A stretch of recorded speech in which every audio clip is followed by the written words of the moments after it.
Assalamualaikum anak-anak, selamat pagi semuanya. Nah, bertemu lagi dengan Bu Iva. Kali ini kita akan membahas materi tentang Bryophyta. Nah, baiklah, kita mulai dari ciri-ciri Bryophyta. Nah, Bryophyta atau tumbuhan lumut merupakan salah satu kingdom plantae yang paling sederhana. Nah, tumbuhan lumut ini itu dapat dikatakan sebagai peralihan antara Talophyta dan Cormophyta. Jadi dia peralihan antara tumbuhan Talophyta dan Cormophyta. Apa itu Talophyta? Talophyta itu adalah tumbuhan bertalus, artinya belum memiliki akar, batang, dan daun sejati. Sementara Cormophyta itu atau tumbuhan berkormus itu sudah memiliki akar, batang, dan daun sejati. Nah, tumbuhan lumut ini dia masih peralihan. Jadi peralihan antara tumbuhan yang belum sempurna dan tumbuhan yang sudah sempurna memiliki akar, batang, dan daun sejati. Berikutnya adalah tumbuhan lumut ini dia mempunyai klorofil. Jadi berbeda dengan jamur ya. Tumbuhan lumut sudah mempunyai klorofil. Karena mempunyai klorofil, tentunya lumut bisa melakukan fotosintesis. Nah, tumbuhan lumut ini mudah ditemukan di tempat yang lembab atau higrofit, bisa ditemukan di tanah, di tembok, atau batuan lapuk, ataupun bahkan menempel di pohon atau epifit. Nah, ada pula jenis Rhizocarbus natans, itu dia hidupnya di air atau disebut sebagai hidrofit. Nah, mungkin saat musim penghujan datang, mungkin kalian bisa amati selokan-selokan yang ada di sekolah ataupun di lingkungan sekitar kalian tinggal, mungkin banyak tumbuhan kecil berwarna hijau. Nah, itulah yang dinamakan sebagai Bryophyta atau tumbuhan lumut. Ciri berikutnya itu lumut itu berbentuk tumbuhan kecil, memiliki bagian yang menyerupai. Jadi untuk tumbuhan lumut ini dia masih menyerupai ya. Jadi dia menyerupai akar, menyerupai batang, dan bagian tubuhnya itu menyerupai daun. Jadi belum sempurna. Nah, bagian yang menyerupai akar tadi disebut sebagai rhizoid. Nah, apa fungsi rhizoid? Rhizoid ini fungsinya untuk menyerap air dan garam mineral dan melekat pada habitat di mana lumut itu tinggal. Nah, lumut sendiri tidak mempunyai pembuluh angkut. Nah, inilah nanti yang akan membedakan dengan pelantai lainnya. Jadi, pada tumbuhan lumut ini, dia belum mempunyai pembuluh angkut, belum mempunyai xilem dan floem.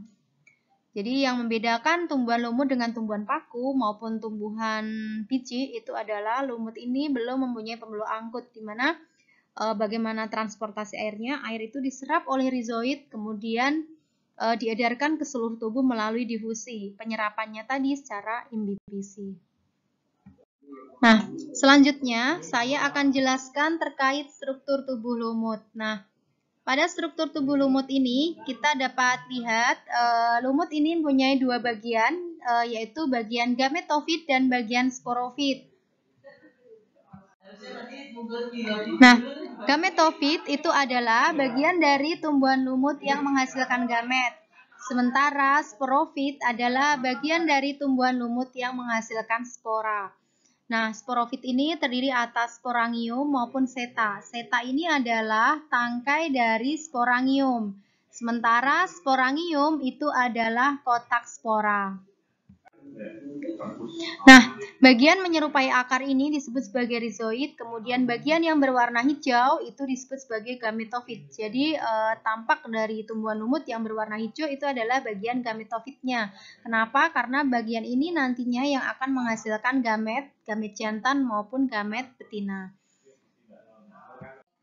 Berikutnya di sini adalah sporangium atau kotak spora. Ini saya akan jelaskan bagian-bagiannya, di mana sporangium ini dilindungi oleh tudung yang disebut sebagai kaliptra. Kemudian saat nanti gigi peristom itu mohon maaf, saya ulangi, saat nanti operkulum atau di bawah kaliptra ini nanti terbuka, maka gigi peristom itu akan melemparkan spora yang saat udara kering spora tersebut sehingga tersebar.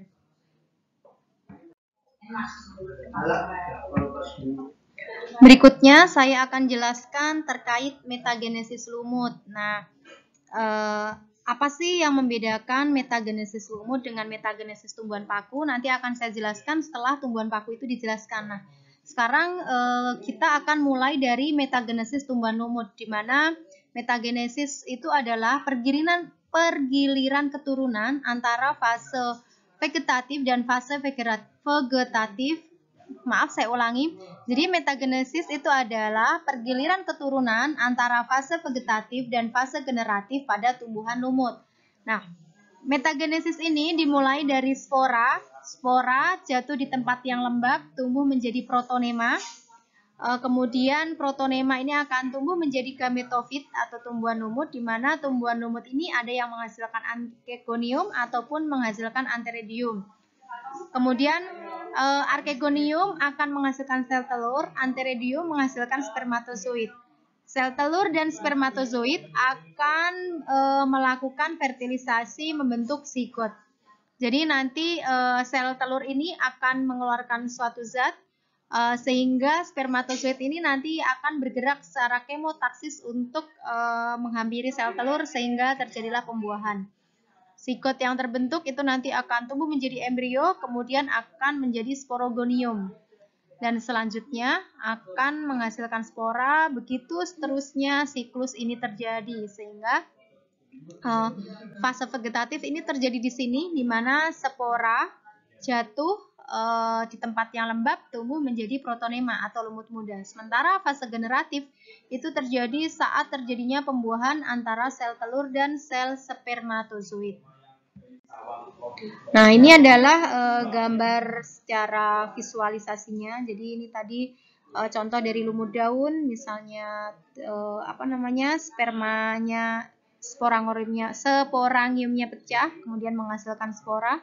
Sporanya nanti akan tumbuh menjadi lumut muda protonema, kemudian akan tumbuh menjadi lumut dewasa, kemudian lumut dewasa ada yang menghasilkan antheridium, archegonium, kemudian sperma ini nanti akan membuahi ovum, kemudian akan tumbuh melakukan fertilisasi, tumbuh menjadi sporogonium, kemudian menghasilkan sporangium, dan begitu siklus itu terjadi, sehingga terjadilah siklus sehingga dinamakan metagenesis.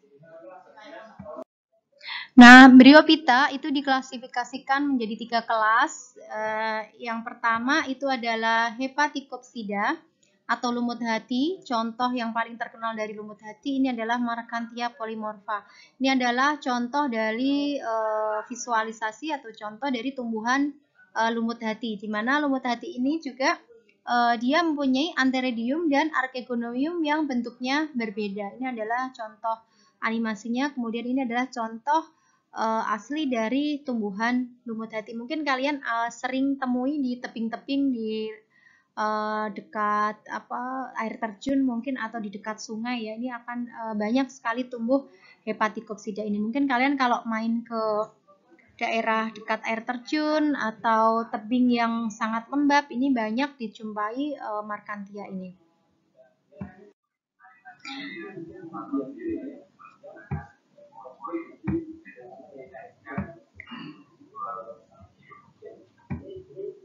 Kelas berikutnya itu adalah Anthocerotopsida atau lumut tanduk, di mana lumut tanduk ini mirip sekali bentuknya dengan lumut hati, tapi sporofitnya itu bentuknya seperti kapsul memanjang.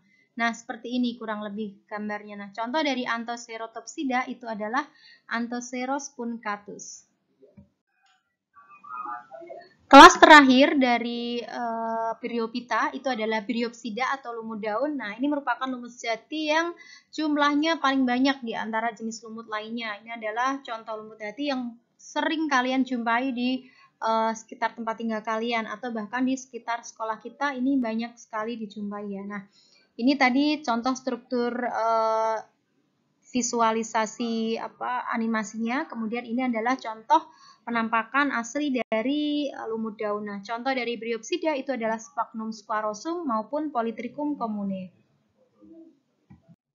Nah, di sini dapat kalian lihat perbedaan antara lumut daun, lumut hati, dan lumut tanduk. Silakan kalian bisa amati perbedaan struktur tubuhnya masing-masing. Yang terakhir dari peranan Bryophyta itu adalah kita akan bahas terkait peranan Bryophyta. Peranan Bryophyta itu diantaranya adalah Markhantia polymorpha, itu dapat dimanfaatkan sebagai obat hepatitis. Kemudian sphagnum itu dapat digunakan sebagai bahan pembalut maupun bahan bakar. Nah, lumut sendiri juga mempunyai peranan yang cukup besar dalam ekosistem, di mana lumut itu mampu dan tumbuh serta menutupi areal yang luas sehingga berfungsi menahan erosi, menyerap air, dan menyediakan air saat musim kemarau. Nah, lumut sendiri juga dapat melakukan fotosintesis sehingga dia bisa menghasilkan oksigen sehingga akan menghasilkan manfaat bagi lingkungan di mana lumut itu tumbuh. Kemudian yang terakhir, lumut itu merupakan vegetasi perintis setelah lichen atau lumut kerak karena dapat hidup di habitat manapun di mana tumbuhan lain tidak dapat hidup. Nah, ini tadi sekilas rangkuman terkait Bryophyta. Jika ada hal-hal yang mungkin kurang tepat atau hal-hal yang ingin kalian tanyakan atau dikonfirmasi, bisa ditanyakan pada kolom komentar berikut ya. Sebelumnya, terima kasih, tetap semangat melakukan pembelajaran dari rumah. Demikian, terima kasih. Wassalamualaikum warahmatullahi wabarakatuh.